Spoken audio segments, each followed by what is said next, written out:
Assalamualaikum warahmatullahi wabarakatuh. Bapak Ibu, saya ingin berbicara mengenai skill with people. Ini adalah ilmu berhubungan dengan orang dan ini merupakan ilmu yang paling penting yang bisa membuat seseorang menjadi kaya.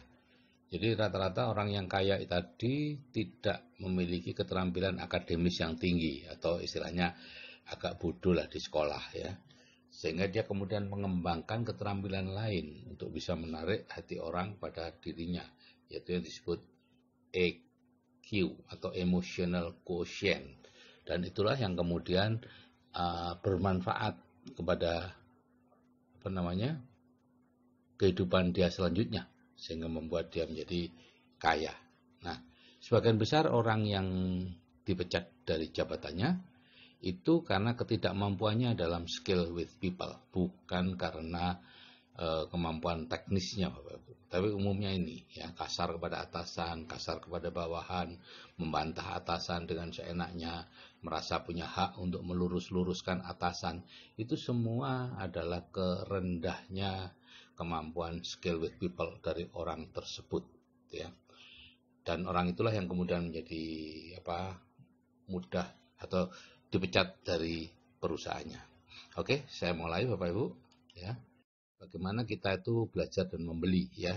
Sebagian besar kita belajar atau membeli dengan penglihatan ya. Jadi kalau Bapak Ibu ingin barangnya laku atau ide-idenya laku, tunjukkan supaya orang melihat gitu ya.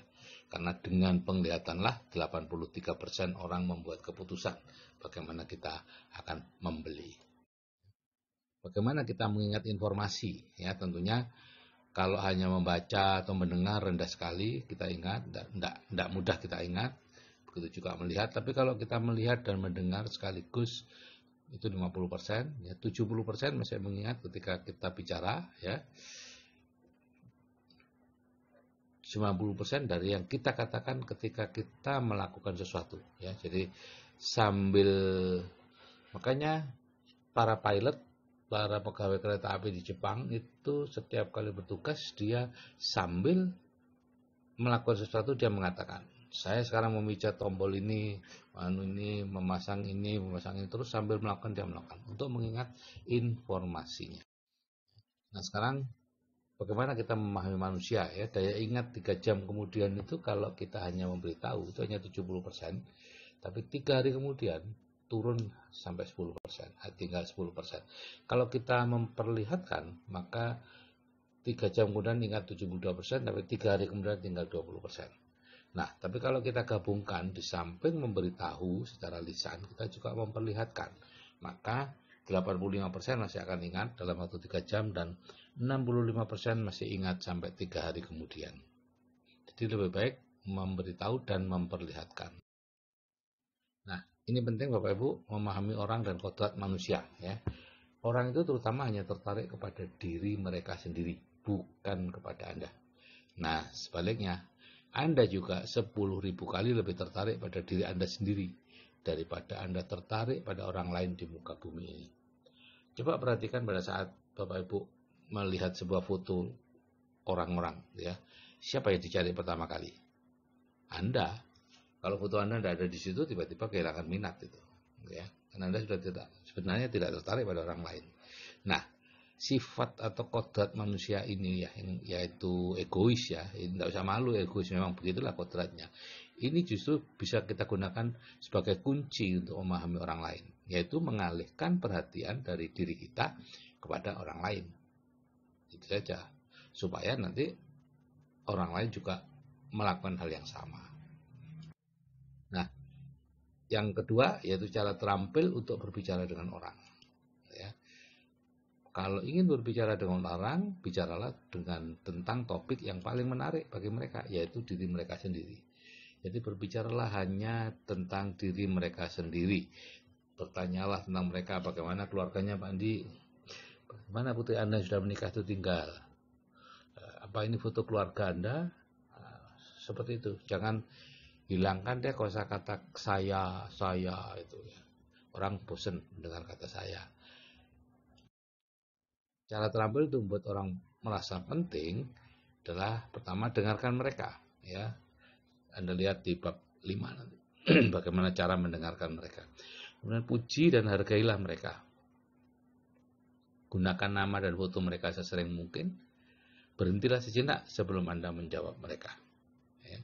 Jadi kalau ada yang bertanya, walaupun itu pertanyaan yang mungkin ke 100 kali yang pernah Anda dengar dan Anda sudah otomatis punya jawabannya, tetap Anda harus berhenti sebentar sebelum menjawabnya. Supaya mereka tahu bahwa ini penting. Gitu ya. Nah, kemudian gunakan kata-kata Anda, milik Anda, ya, hindari kata-kata saya. Ya. Kemudian kalau ada orang yang menunggu, Anda sedang sibuk, ada orang datang menunggu, sempatkan diri untuk keluar. Ya. Sambut dulu. Sambut, kemudian Anda masuk lagi untuk menyelesaikan pekerjaan Anda. Ya. Itu orang akan merasa sangat dihargai. Daripada hanya, maaf Bapak masih praktek, Bapak masih rapat, disuruh nunggu di sini, nah, pembantunya yang keluar. Ya, jangan. 7. Perhatikan setiap orang di dalam sebuah kelompok. Jangan hanya ketua kelompoknya saja yang Anda perhatikan. Cara terampil untuk menyetujui pendapat orang, ya, ini yang perlu berlatih betul. Ya. Setiap orang merasa bahwa apa yang dikatakannya benar. Nah, jika ada orang yang tidak setuju dengan pendapatnya, maka dia akan menganggapnya sebagai orang lain yang tidak perlu didengar pendapatnya. Jika Anda ingin pendapat Anda didengar dan disetujui orang, terlebih dahulu Anda harus belajar menyetujui pendapat orang, terutama jika pendapatnya salah. Ya, karena orang biasa bisa sangat mudah untuk menyalahkan orang lain. Dibutuhkan orang yang benar-benar pintar, bijak, berwawasan tinggi, berpandangan luas untuk bisa menyetujui pendapat orang lain, terutama kalau pendapatnya itu salah. Ya, disitu kita harus belajar, ya. Walaupun ada katakanlah kebenaran meskipun pahit, ya itu secara luas, tapi secara teknisnya Anda setuju dulu. Nanti kebenarannya Anda baru sampaikan nanti, jangan sekarang. Jadi tahap-tahapnya adalah Anda perlu belajar dulu untuk menyetujui, ya, setuju dengan orang lain. Kemudian katakan pada orang itu bila Anda setuju dengan mereka. Oh iya Pak, saya setuju Pak dengan Anda Pak. Nah itu, walaupun Anda sebetulnya menganggapnya itu salah, setuju aja dulu, gitu ya. Terus jangan katakan pada orang bila Anda tidak setuju dengan mereka, kecuali mutlak perlu, ya. Dan lama-lama kalau Anda belajar, Anda tidak pernah mengatakan lagi kok, gitu ya. Anda akan selalu setuju, gitu ya. Kalau Anda sudah semakin pintar, gitu ya. Nah, 4, akuilah bila Anda salah, ya. Semakin cepat Anda mengakui Anda salah, semakin cepat pula dan semakin cepat selesai masalahnya, dan orang akan menghargai Anda kalau Anda mengakui orang salah, daripada bulat saja seolah-olah Anda benar, gitu ya.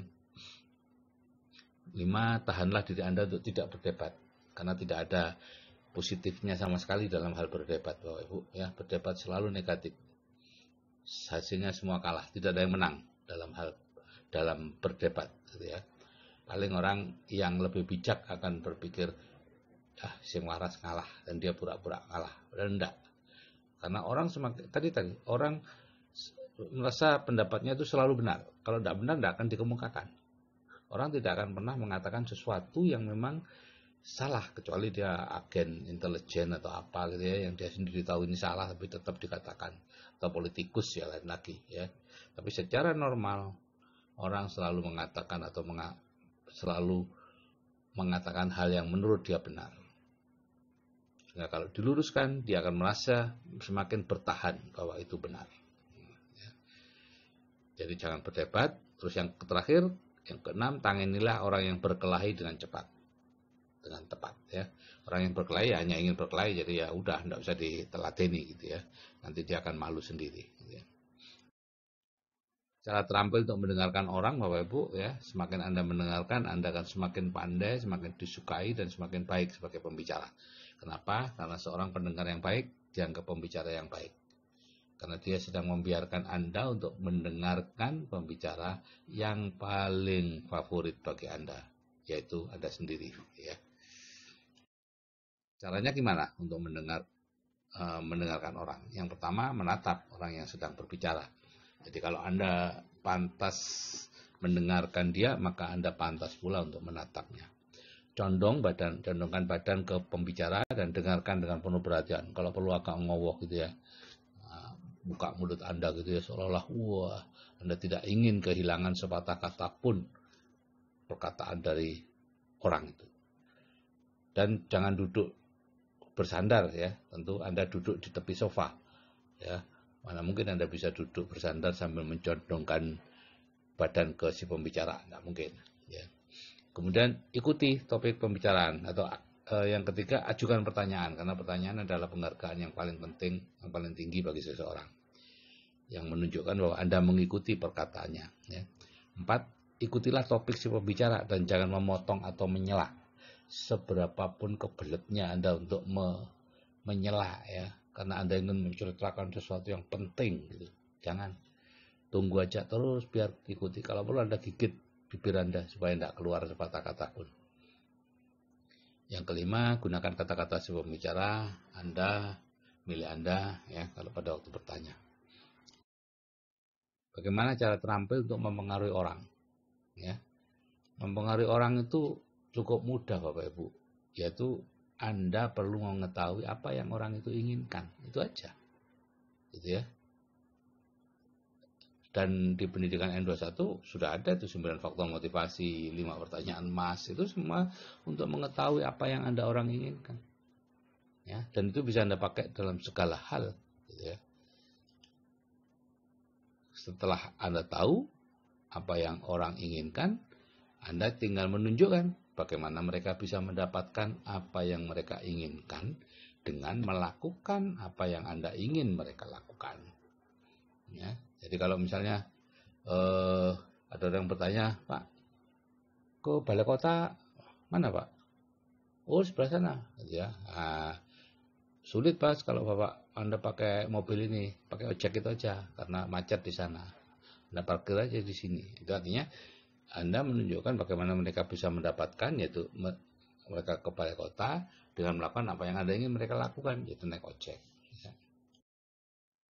Cara terampil untuk meyakinkan orang. Ya. Nah ini, orang itu skeptis ya Ibu dengan sesuatu yang dianggap menguntungkan kita. Jadi kita itu adalah rantai yang paling lemah dalam sebuah rantai komunikasi ya. Orang paling tidak percaya pada kita. Ya, apapun yang kita katakan orang tidak percaya. Gitu ya. Apalagi kalau dia menganggap itu menguntungkan dia. Jadi berbicaralah menggunakan orang ketiga. Ya. Misalnya Anda menggunakan mau menjual kulkas gitu ya. Ini tetangga saya sudah menggunakan ini selama 4 tahun dan sampai sekarang kondisinya bagus Pak. Itu. Jadi bukan Anda yang menyatakan kondisinya bagus, tapi tetangga Anda yang menyatakan kondisinya bagus. Anda punya apartemen mau disewakan gitu, penyewa yang dulu senang kok Pak dengan kondisi apartemen ini. Ya sayang dia pindah kerja sehingga keluar dari apartemen ini. Jadi yang mengatakan bahwa apartemen itu bagus dan menyenangkan untuk ditinggali bukan Anda, tapi orang itu. Ya. Atau Anda mau mengajak ke bisnis Anda yang bisa menyelesaikan semua masalah, Anda tinggal katakan, oh Pak Krusno itu dulu punya utang sampai 2 miliar Pak pada waktu Krismon. Kemudian dia bergabung dengan bisnis ini, mengerjakan, sekarang semua utangnya lunas. Sudah lama itu utangnya lunas. Ini bisa menyelesaikan apapun masalah kita Pak. Yang mengatakan itu bukan Anda, tapi Pak Krusno. Ya. Gunakan pihak ketiga. Cara terampil untuk membuat orang mengatakan iya, ya. Beri alasan untuk mengatakan iya kepada Anda, yaitu alasan-alasan yang menguntungkan dia. Ajukan beberapa pertanyaan iya, yaitu pertanyaan-pertanyaan yang jawabnya iya. Ya. Misalnya foto-foto, oh ini fotonya putra Bapak ya, iya. Oh, ini putrinya Bapak, iya, dan seterusnya sampai 5, 6 atau 7 jawaban iya, maka pikiran bawah sadarnya sudah dalam bentuk konstruksi jawaban iya, sehingga ketika Anda mengajukan proposal Anda, rencana-rencana Anda, dia akan lebih mudah mengatakan iya daripada tidak, ya. Kemudian yang ketiga, beri pilihan ya, di antara 2 iya. Gitu ya. Pak, ini mau dibayar cash atau transfer Pak. Gitu. Jangan mengatakan Pak, bagaimana nih cara pembayarannya. Jangan, beri langsung 2 pilihan. Pak, sebaiknya kita ketemu ini sebelum maghrib atau sesudah maghrib, Pak. Jangan, Pak, Bapak kapan bisa menerima saya? Ya. Nah, yang keempat, kita mengharapkan orang mengatakan ya kepada Anda, dan biarlah mereka tahu mereka diharapkan mengatakan ya. Jadi ini ada di luar ya, di luar persangkaan orang, Bapak Ibu. Jadi Bapak Ibu betul-betul menyampaikan bahwa memang mengharapkan jawaban iya pada orang itu. Ya, dan itu biasanya akan dijawab iya. Yang ke-9, cara terampil untuk menentukan suasana hati orang. Detik pertama dari pertemuan itu menentukan suasana atau atmosfer pertemuan selanjutnya. Apakah formal, informal, penuh persahabatan, atau penuh permusuhan. Itu ditentukan di detik pertama. Yang kedua, orang cenderung menanggapi dengan baik perilaku orang lain. Yaitu seperti bayangan kaca orang itu. Kalau dia positif, kita positif. Dia kelihatan negatif, kita ya negatif. Dan seterusnya. Sehingga berilah ya senyum tulus Anda saat pertama kali kontak mata. Begitu kontak mata, Anda langsung senyum. Ya. Orangnya akan menanggapi dengan senyuman, walaupun mungkin tadinya dia mau marah-marah kepada Anda, gitu ya. Itu akan menurunkan tensi pertemuan. Nah, yang ke-10 ya, cara terampil untuk memuji orang. Bapak Ibu, orang itu tidak hanya makan nasi. Ya. Pujian merupakan makanan jiwa yang baik untuk semua orang. Dan Anda akan disenangi orang jika suka memuji. Ya. Jadi pujian harus tulus, pujilah perbuatannya, jangan orangnya. Ya. Wah, Pak Budi, terima kasih ya, bagus kemarin anunya apa namanya meja saya tertata rapi, atau bagus Pak, kemarin yang kotor ini jadi sekarang sudah bersih semua. Terima kasih ya Pak. Puji. Cara terampil untuk mengkritik orang ya. Sebaiknya tidak perlu mengkritik Bapak Ibu. Mengkritik itu tidak ada yang membangun. Semua kritikan itu menjatuhkan orang, membuat orang sakit hati walaupun dia tersenyum. Politikus ya, oh biasa saya dikritik, tapi sebetulnya di dalamnya juga tidak nyaman. Ya, orang bagaimanapun lebih senang dipuji daripada dikritik. Dan ya seperti tadi saya katakan, tidak ada kritik membangun, semua kritik menghancurkan. Saya dulu masa muda senang sekali mengkritik orang, Bapak Ibu. Ya, apapun saya kritik. Dan saya merasa bangga bahwa saya seorang yang apa namanya itu, ya apa mudah mengkritik gitu ya. Tapi ternyata setelah saya membaca banyak buku, itu ternyata tidak baik. Ya. Seandainya toh Anda perlu mengkritik, ada 7 syarat untuk mengkritik. Yang pertama, jangan pernah mengkritik di depan orang. Nah, jadi janganlah Anda mengkritik itu untuk menjejalkan sepenggal pendapat Anda yang mungkin juga tidak betul. Yang penting Anda enggak ya. Jadi jangan mengkritik di depan orang, mulailah dengan kata-kata atau pujian yang baik. Kritik perbuatannya bukan orangnya. Sediakan jawabannya, jangan asal kritik gitu ya. Kemudian minta kerjasama, jangan menuntutnya gitu ya. Jangan mengatakan sudah saya ingatkan ya. Jadi hati-hati ke depannya. Wah, jangan Bapak. Wah, dah setelah ini kita seperti semula ya. Ya, jadi satu kritikan untuk sebuah pelanggaran. Jangan pernah mengungkit-ungkit apa yang dulu sudah pernah dia lakukan dan sudah pernah Anda kritik. Yang ke-7, akhiri dengan perkataan yang bersahabat. Ke-12, cara terampil untuk berterima kasih kepada orang. Ketika Anda mengatakan terima kasih, katakan dengan sungguh-sungguh. Terima kasih Ibu ya. Jangan sambil lalu. Terima kasih ya. Jangan. Katakan dengan jelas tanpa ragu. Ya. Kemudian pandang orangnya yang Anda beri ucapan terima kasih itu, orang yang berhak menerima ucapan terima kasih tentunya berhak Anda pandang pula. Gitu ya. Sebaiknya sebutkan namanya kalau Anda tahu ya saat berterima kasih. Dan yang kelima, bekerjalah dengan berterima kasih kepada orang. Jadi amati pekerjaan orang, kemudian berterima kasih. berterima kasih, berterima kasih, berterima kasih. Cari kesempatan untuk berterima kasih. Anda sedang menggembirakan banyak orang. Gitu ya. Nah, bagaimana cara terampil untuk menciptakan kesan baik? Bersikaplah tulus, tunjukkan antusiasme, karena antusias itu menular, Bapak Ibu. Kemudian jangan terlalu cemas.